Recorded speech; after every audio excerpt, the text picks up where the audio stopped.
Hey, how's it going? I'm David. I'm one of the AAA interns for this semester. As we've been charged with producing a research paper, we were encouraged to select a topic that we were genuinely interested in. With this in mind, the topic I've chosen to pursue relates to China's economic rise, specifically since the inception of Deng Xiaoping's open door policy in 1978.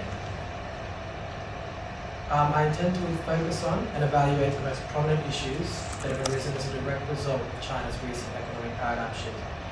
Before doing so, I must preface that China's rise has generated numerous substantial benefits to the population. One of the most often cited examples pertaining to the extraordinary progress they've made in regards to poverty alleviation. The microphone doesn't seem to be working. Oh. Is that better? Try again. Hello? Okay. So yes, the China's rise has generated substantial benefits to the society. One of the most often cited examples relating to poverty alleviation, in which roughly 500 million people were extracted from below the poverty level to low to middle per capita income. And this was done within roughly a period of only 40 years. Whilst the anomalous level of China's annual GDP growth has brought these positive changes about, I have found that there are a number of negative effects that have also been felt, but far less focused upon. To break it down into this time period, I've outlined two primary issues and two primary effects of those issues from my research. These phenomena permeate numerous smaller problems. Sorry, can you read a little bit more slowly? Okay, no problem. Sorry. I'm having trouble following. Okay. Oh, sorry about that. So yes, I've broken it down into identifying two primary issues that I've found underlie a majority of the problems, and two effects of those issues. These phenomena permeate a number of problems that face the Chinese Communist Party and raise legitimate concerns regarding how they'll be addressed in the future. The two primary concerns are, initially, the conflicting relationship that has emerged between post-1978 economic reforms and pre-existing Maoist state policy. The open door reforms were devised with an anticipated short-term effect and long-term outcome. Therefore, an initial spike in inequality as a result of the establishment of special economic zones was an expected short-term side effect. Deng Xiaoping himself stated, reflecting this opinion, that you must make some people rich first so as to lead all people to wealth. Thus, this initial inequality was tolerable because in the long term it would diminish. And then provided that the Chinese had adequate access to education and uninhibited migration to high-growth areas. However, in a number of cases, these projected outcomes have been hindered and obstructed by residual state policy that is still remained. An example demonstrating this is the equal housing system. Essentially, this system is a residual housing registration system that separated the population into either urban or rural categories. Before 1978, migration between these two zones was strictly prohibited. After 1978, this was removed in theory. However, there remains a major institutional bias towards people that are rural applicants attempting to move into these high-growth urban areas. An example of this has been a selection process that prioritizes skilled workers and the procurement of a job offer before travel is permitted. The second major concern I identified was the decentralized structure of China's governance system, particularly in regards to its fiscal policy. Essentially, what's been created has been geographical poverty traps that have substantially increased the per capita income inequality within the state. A statistic pertaining to this states that from between 1990 to 2003, the ratio of per capita GDP from richest to poorest province grew from 7.3 to 13. The richest provinces in China hold more than 8 times the per capita public spending than the poorest province. These traps diminish the capacity for social mobility for inhabitants and have a huge determinant influence upon an individual's life expectancy, susceptibility to preventable illnesses, and their education level. The final point that I relate to it is that these two problems that I've identified interact with one another. The presence of these poverty traps as a result of the decentralized system has created a significant education and skill disparity between populations from the less affluent provinces and those from the urban centres. An example of this was data from 2003 that indicated that within the richer provinces, school enrollment was close to 100%, whilst within the rural regions at only 40%. Therefore, this has the additional impact of reducing the median level of education and further inhibiting the equalising factors that Deng Xiaoping believed would reduce that initial inequality over time.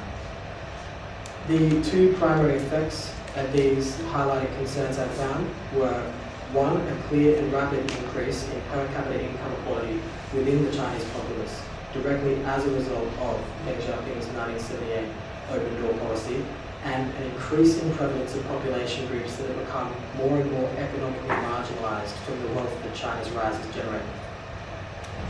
The final facet of my paper that I want to outline relates to the legal infrastructure and the legal system of China, particularly in regards to both the property rights afforded to citizens and the court system. In regards to the property system, China categorizes its residents as either rural or urban and allocates them distinct rights in accordance with that status.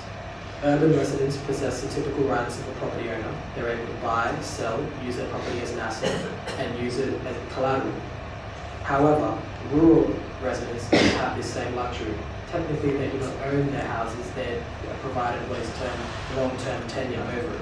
And more most importantly, they are unable to use that property as a line of credit to bootstrap themselves from poverty. Furthermore, the state always reserves the right to co-opt any rural property they see and redistrict it as urban, offering a below-market remuneration package that reduces the social mobility of rural residents. 62% of displaced residents were worse off after property conversion, and data from 2002 to 2004 reveals that forced evictions and urban conversion seizures constitute 1/4 of all incidences of social unrest. So this displays how the legal system enhances inequality and marginalizes vulnerable sections of society. Now, the final aspect I want to relate to this regards the Chinese judicial system. That's a particularly interesting one to me because it speaks about how the incapacity of the legal system to adequately and impartially redress people's issues indirectly encourages social dissent to continue. Essentially, the absence of any institutional means to address public grievances isolates the discontented and leaves civil disobedience as the only remaining option. Figures support this position, showing that between 2003 and 2005, public water disturbances grew by 50%, from 58,000 to 87,000. Furthermore, the government response to incidences of social dissidence and protest has been contradictory, applying simultaneously both aggressive repression in certain cases and mild concession, particularly if the protests endure over a longer period of time.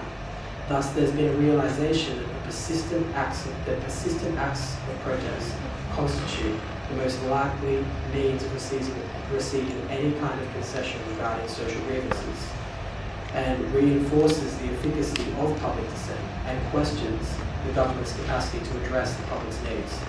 So as it stands, my paper essentially aims to demonstrate how the conflicting relationship between old and new state policy in the context of China's decentralized government has produced a number of major concerns regarding specifically, and most in particular, an uninhibited rise in per capita income inequality and the enduring prevalence of economically marginalized groups. As my research continues, I'm endeavoring to make a connection between this aforementioned phenomenon and the viability for social unrest in the future. I welcome any criticism or feedback because it will help me produce a better paper. Thanks.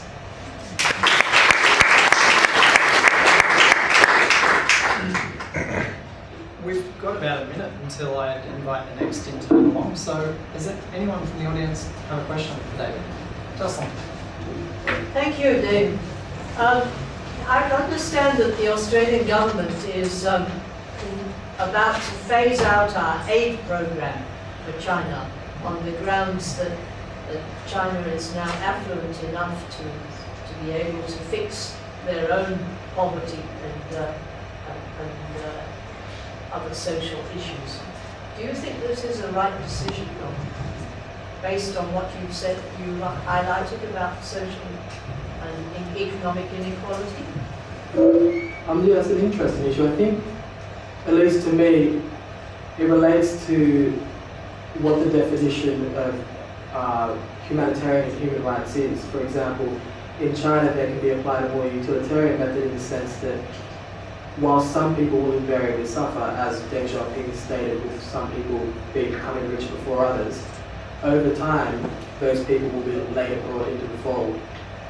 From a more conventional Western perspective, it can seem perhaps quite callous in the sense that there are dislocated regions, especially in rural area, outlying areas, where people are definitely suffering and existing right now below the poverty line. However, provided China believes they still have a solid agenda that they're working toward and making consistent progress with, I believe that they will continue to improve in regards to inequality, reducing inequality over time. So I'm not really sure which position I stand on, really regarding that, but I think it relates to how you define human rights and how you address it.